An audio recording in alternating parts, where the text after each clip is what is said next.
Hoje o canal BOL, que tem o apoio do Barbacena Online e da Rádio Sucesso FM, conversa com o médico Douglas Dias e Silva. Nascido e criado em Barbacena, ele é formado no ano de 2016 pela Faculdade de Medicina de Campos, no Rio de Janeiro.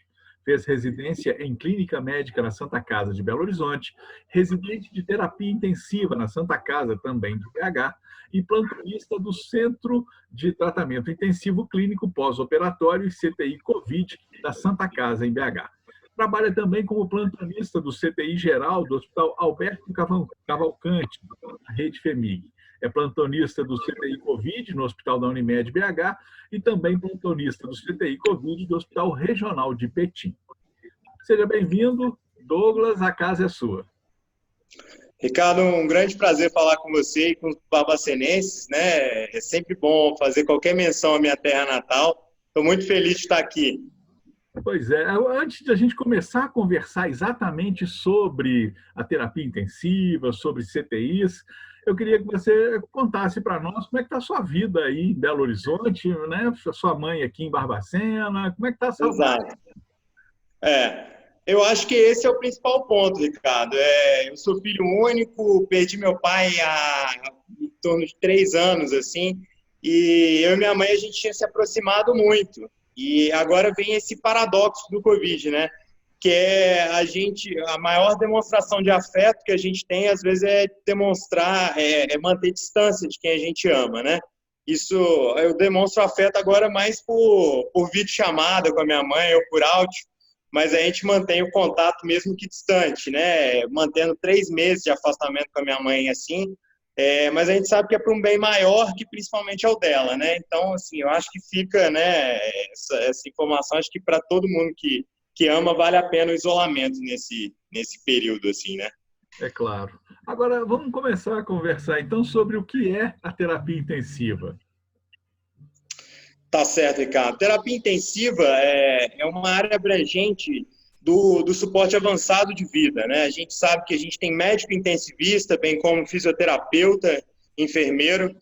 É a área justamente que lida com a parte mais crítica, né, do doente. É o suporte avançado mesmo, de ventilação mecânica, de hemodiálise, tudo até pior, geralmente paciente grave, né? Então, hoje em dia, acaba que meus atendimentos eles se baseiam a COVID, né? Pelo menos 80% dos plantões que eu dou, com uma carga horária pelo menos eu trabalho em torno de 120 horas semanais, nas pelo menos últimas 3 semanas, cara.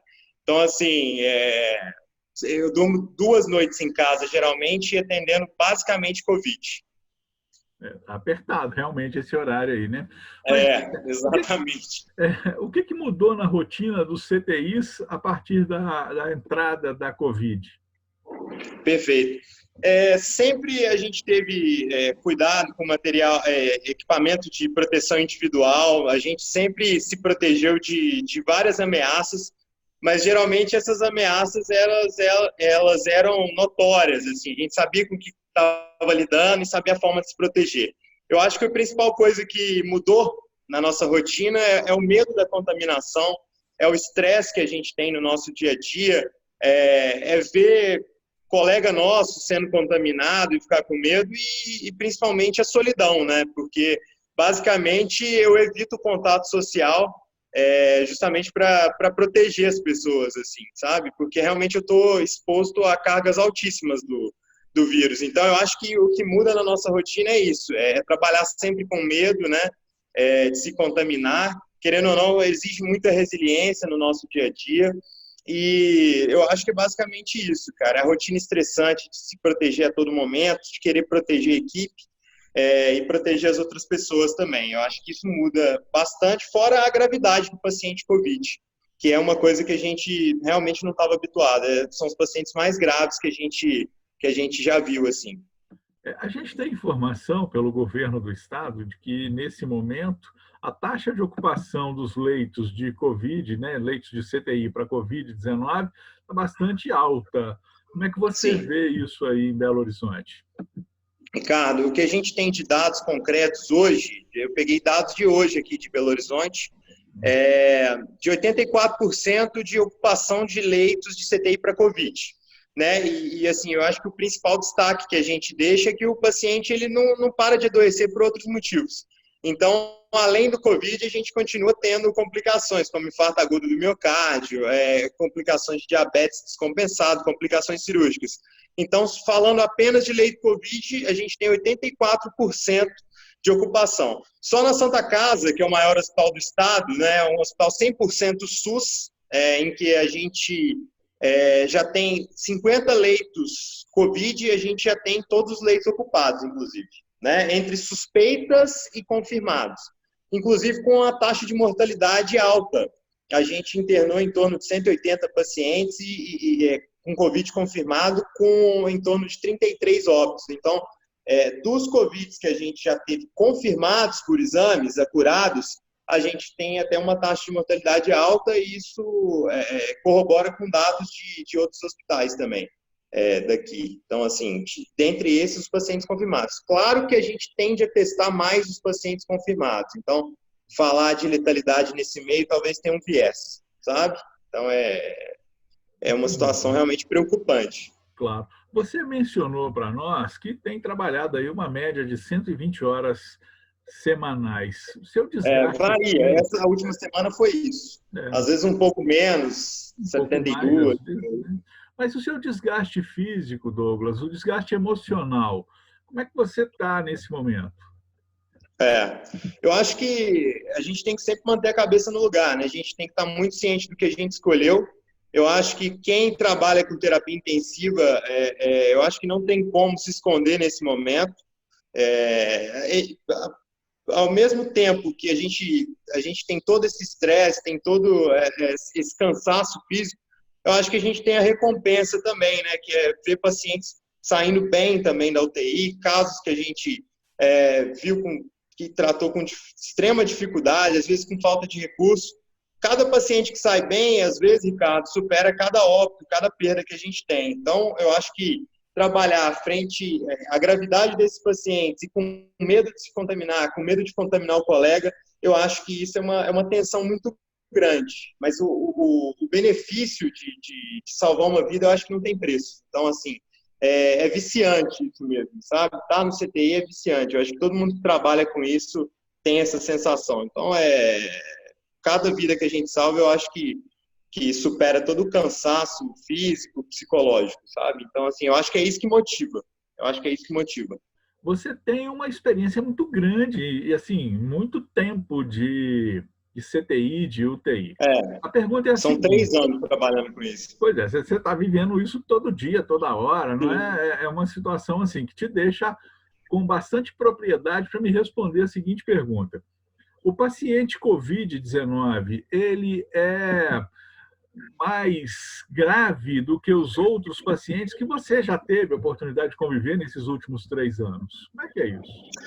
Ricardo, eu tenho apenas 3 anos, mas eu tenho chefes meus e pessoas da nata da terapia intensiva de Belo Horizonte, e a gente vê pessoas de São Paulo, até de fora, falando isso, que o perfil do paciente, o paciente com síndrome respiratória aguda grave por Covid é um perfil totalmente diferente do que a gente tem encarado. É um paciente que inflama mais, é um paciente que tende a fazer mais trombose e tromboembolismo pulmonar, é um paciente que faz mais disfunção renal e a lesão pulmonar por Covid também é gravíssima.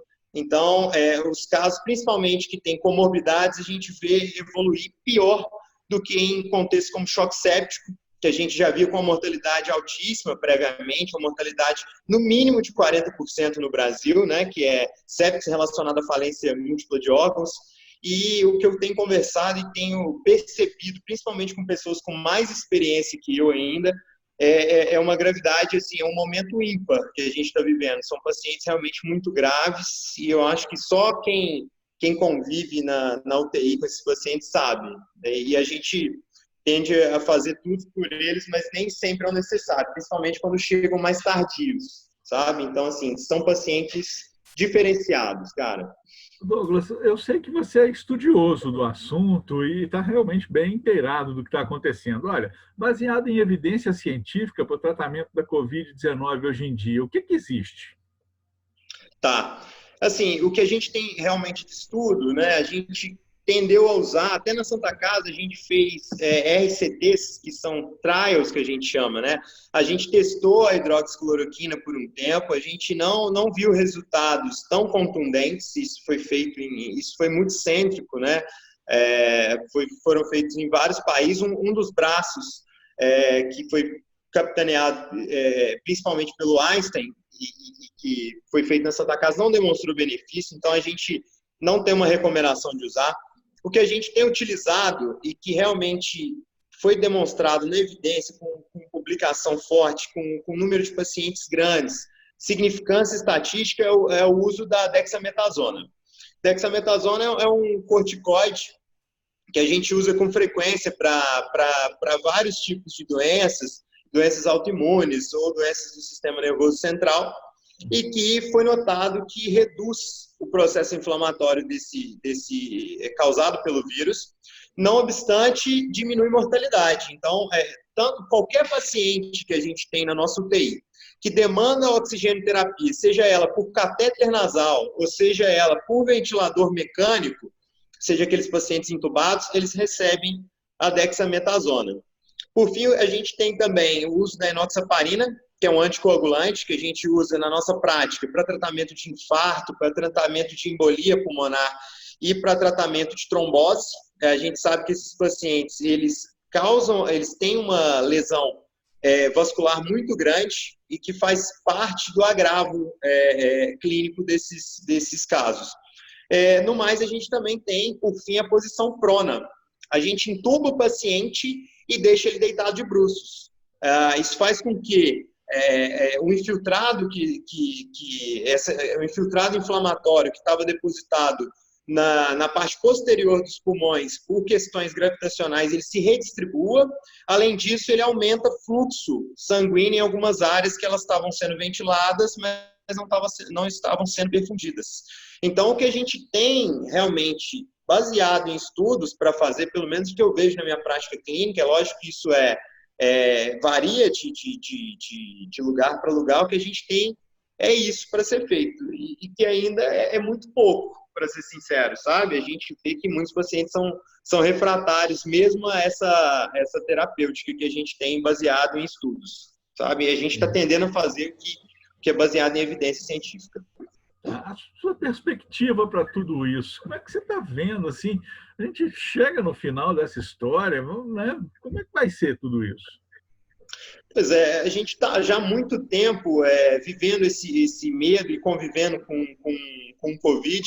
E, assim, eu, sendo bem sincero, fazendo minha culpa, às vezes eu tinha dúvida que de fato fosse estourar ou que não fosse chegar em Belo Horizonte ou a Minas Gerais, por ser um centro, às vezes, menos globalizado que Rio e São Paulo, mas a gente vê cidades e estados como do norte do país, que também tem um perfil semelhante ao de Belo Horizonte, ou até de menor globalização, sofrendo com isso. E aqui não foi diferente, Ricardo. A gente tem estourado os casos aqui em Belo Horizonte, está exponencial o número de casos. A gente inaugurou recentemente 20 leitos de UTI aqui na Santa Casa, e que eles foram ocupados rapidamente. E a gente sempre tem pedido de vaga da UPA. Então, a gente ainda tem pacientes que a gente ainda não está conseguindo atender na UPA.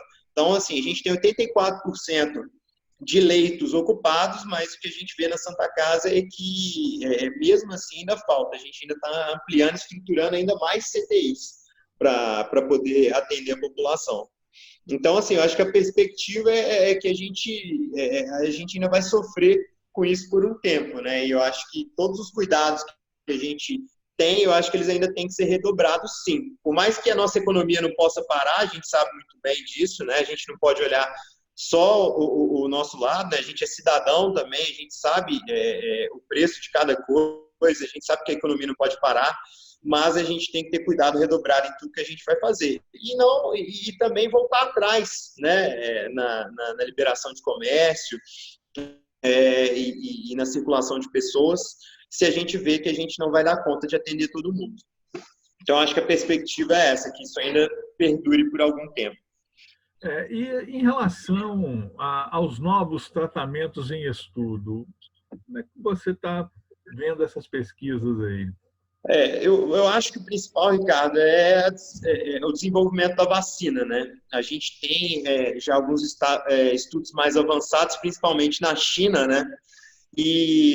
Mas nada que chegue, ao meu ver, ainda esse ano, né? A gente tem alguns anticorpos monoclonais que eles agiriam especificamente em alguns mediadores inflamatórios produzidos pelo vírus. Isso pode ser, em algum momento, utilizado. Já é utilizado, por exemplo, no Sírio. A gente ainda não tem dados sobre a resposta, mas pode ser que isso chegue para a gente em algum tempo. A gente tem circulação extracorpórea também, que é um tipo de máquina que o sangue ele circula fora da circulação cardiopulmonar, justamente para preservar os órgãos desses pacientes que não estão sendo oxigenados. Mas o que demonstrou menores mortalidades mesmo, não foi nenhum tratamento elaborado, não. Foi o acesso desse paciente ao serviço público de saúde, ao serviço privado no pronto-socorro e a transferência dele precoce para a UTI, para ele já receber os cuidados que ele merece, né? A Alemanha fez só cuidados habituais e teve uma mortalidade baixa, né? Então, assim, eu acho que, por mais que não tenha como a gente comparar nosso sistema de saúde com o deles, eu acho que a lição que fica é que a gente precisa realmente de leitos e de pessoas capacitadas para estarem lidando com os equipamentos, né? Eu acho que o que fica principal é isso, por mais que estejam desenvolvendo novos medicamentos ou novas técnicas de tratar esse paciente, eu acho que é o acesso precoce e o cuidado habitual bem feito. Claro. Douglas, eu queria realmente te agradecer a disponibilidade de estar conosco aqui, esse momento que seria o seu lazer ou o seu descanso, mas mesmo assim você ainda tira um tempinho para poder conversar com a gente aqui no canal BOL e trazer essas informações que são imprescindíveis para que a população de Barbacena, de toda a nossa região, conheça um pouco mais sobre os tratamentos, sobre o que vem sendo feito no sentido de melhorar realmente esse momento de pandemia e de fazer com que isso passe o mais rápido possível, não é? Mas muito obrigado realmente, viu? Claro, Ricardo. O prazer é todo meu. Eu acho que é de suma importância todo mundo saber o que realmente se passa dentro de uma UTI, né? Que o Covid ele não está controlado, que a gente ainda sofre com isso tudo. E eu acho que o que tem que acontecer é que a gente tenha uma mudança total de pensamento depois disso tudo, né? Como cidadãos mesmo, como membros de uma sociedade, e que a gente tenda a crescer, né? Que a gente faça dessa dificuldade uma oportunidade de sermos aí seres humanos e profissionais melhores. Então, fica o meu agradecimento aí pela oportunidade de externar o que a gente tem vivido aqui. Eu acho que isso é muito importante. Obrigado pela oportunidade, meu caro. Obrigado. Que a gente seja mais humano, né? Um ser humano. Bom, com certeza. Se você gostou desta entrevista, dê um like. Não esqueça de se inscrever no canal do Barbacena Online para receber as novidades assim que elas forem postadas aqui no YouTube. Canal BOL. Aqui tem conteúdo de qualidade. Olá, o Barbacena Online convida você para participar de nosso canal. É muito fácil, curta o vídeo, clique no botão de se inscrever aqui embaixo e no sininho para receber notificações sempre que tivermos um novo vídeo. Aqui tem conteúdo de qualidade.